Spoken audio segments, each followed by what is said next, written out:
Dinikahi Duda Galak. Bab 59. Penulis Neng Neng.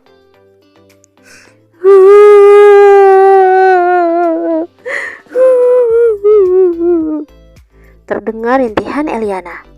Rintihan itu lama-lama menjadi raungan yang terdengar memekakan telinga. Sudahnya, jangan nangis lagi. Kan yang paling parah lukanya saya.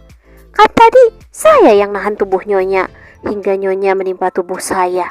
Sudah tertimpa Nyonya, tertimpa sepeda lagi, ujar Pak Mamat sambil meringis, menahan sakit di lehernya yang tidak bisa diputar karena dia harus menggunakan gips. Setelah tragedi kecelakaan jatuh dari sepeda, kini Eliana, Pak Mamat, dan AA sedang berada di rumah sakit ternama untuk mengobati luka El dan Pak Mamat. Aku menangis bukan karena sakitnya, tapi aku sakit hati sama majikanmu itu.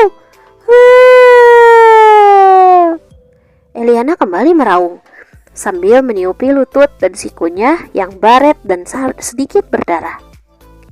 Nyonya, aduh, tanya Pak Mamat dengan suara terbata karena harus menahan lehernya. Apa? Eliana menatap Pak Mamat dengan tatapan marahnya. Ya, majikan saya kan Nyonya. Pak Mamat ingin menggaruk kepalanya yang tidak gatal, namun urung, karena tangannya terasa kaku akibat harus menahan tubuh El tadi. Bahkan, tangannya pun harus digips. Kini, tubuh Pak Mamat sudah dibungkus banyak perban, hingga dia terlihat seperti mumi. Tangan, lutut, jidat, dan leher pastinya. Gerakannya pun menjadi sangat kaku. Dia tidak lagi bisa menengok ke arah kiri dan kanan, apalagi ke belakang. Maksudku, majikanmu yang lainnya, si AA, teriak El dengan air mata yang sudah berderai. Nya, jangan nangis gitu dong. Nanti dikira saya ngapa-ngapain Nyonya lagi. Mana rumah sakitnya lagi sepi lagi. Pak Mamat makin kebingungan. Kenapa menangis? Apa masih sakit? AA datang tiba-tiba dengan paper bag berukuran kecil berisi obat di tangannya. Tadi AA baru saja menembus obat di apotek. Sakit. Eliana kembali meraung sambil memegang sikutnya. Lebay amat, AA mencebik sambil melirik Pak Mamat yang tengah kebingungan. Semua ini gara-gara kamu. Sudah aku bilang, aku benci sepeda. Aku trauma naik sepeda. Kenapa kau memaksaku? Eliana kembali tersulut emosi. Sudah dipaksa naik sepeda yang tidak disukainya. Sakit karena cedera. Dikatain lebay pula sama AA. Jadilah amarahnya kian membuncah.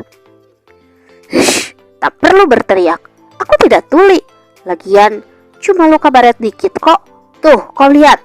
Yang sakitnya parah itu Pak Mamat. Sampai tubuhnya kayak mumi gitu. AA menunjuk Pak Mamat dengan wajahnya. Pak Mamat hanya bisa meringis menahan perih.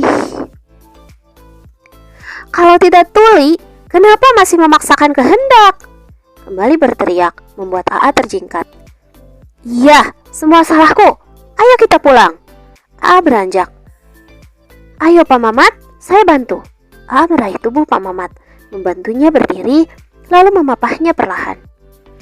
AA, suami gak ada akhlak. Aku istrimu. Kenapa yang dipapah Pak Mamat? El protes tidak suka. Hanya luka kecil. Kau masih bisa berjalan kan? Lihat, Pak Mamat susah jalannya. AA kembali berjalan dengan Pak Mamat di sampingnya. Hush. Eliana menghentakkan kakinya dengan keras. Aduh, sakit. Eliana kembali mengerang karena tanpa sengaja dia menghentakkan kakinya yang cedera. Mana yang sakit? AA menghempaskan tubuh Pak Mamat dan memburu El. Bruk. Aduh. Kali ini Pak Mamat yang mengaduh karena tubuhnya terhempas ke lantai. Hush. AA mengacak rambutnya dengan kasar, merasa jengkel dengan dua orang di hadapannya. Kenapa aku harus menderita hanya karena sepeda? Eliana kembali mencak-mencak, membuat jiwa galak AA kembali bangun. Namun, pria yang masih menggunakan kaos dan training olahraga itu menahan amarahnya sekuat tenaga. Iya, semua salahku. Ayo aku gendong. AA berjongkok, menyodorkan punggungnya pada Eliana. Seketika, El celingukan, melihat sekitar. Bagaimanapun, dia merasa sungkan dan malu jika harus digendong AA. "Ayo naik!" perintah AA dengan tegas, membuat El mau tidak mau mengikuti keinginan AA. Perlahan, El menaiki punggung AA. Hup! AA mulai menggendong tubuh El dan mulai berjalan. Selang beberapa langkah, "Tuan, bagaimana dengan saya?" Langkah Ed terhenti.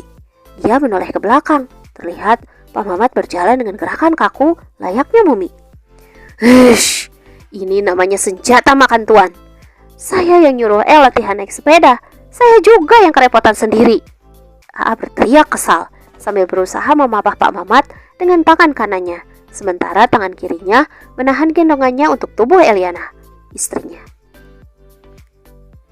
Pagi yang begitu cerah, para burung mulai berterbangan begitu searah. Tetesan embun mulai membasahi pucuk-pucuk bunga, hadirkan keindahan yang begitu sempurna. Sementara itu, di sebuah ruangan hangat yang begitu besar, terdapat seorang gadis yang masih tergolek di atas kasurnya. "Selamat pagi Indonesia!" Seperti biasa, AA meneriakkan kata-kata itu. Hanya saja, kali ini tidak menggunakan toa ataupun trompet. Bahkan kini, suaranya turun 1 oktav dari biasanya. El menggeliat, membuka sebelah matanya, mencoba menyesuaikan dengan cahaya yang menerpa wajahnya. "Indonesia, Indonesia, aku ini Eliana!" Decaknya masih sebal, karena ketika dia sadar, hal yang pertama kali dia ingat adalah ketika dia jatuh dari sepeda kemarin, akibat dipaksa AA. "Jangan marah-marah terus, kau sudah seperti nenek-nenek saja, sukanya marah-marah." AA mendengus sebal. "Ini masih sakit!" teriaknya sarkas.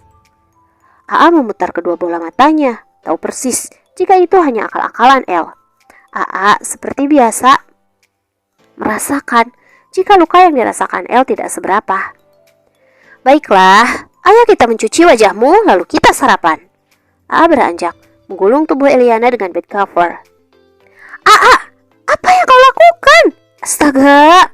El mengerjap kalau AA membopong tubuhnya yang sudah dibalut bed cover.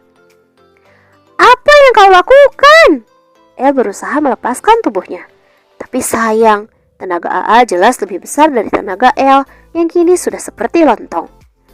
"Duduk di sini dengan manis." AA menundukkan tubuh El di atas kursi di depan wastafel, tempatnya mencuci wajah. "Apa yang akan kau lakukan?" El masih saja bertanya dengan perasaan awas. "Pertama-tama, cuci wajahmu."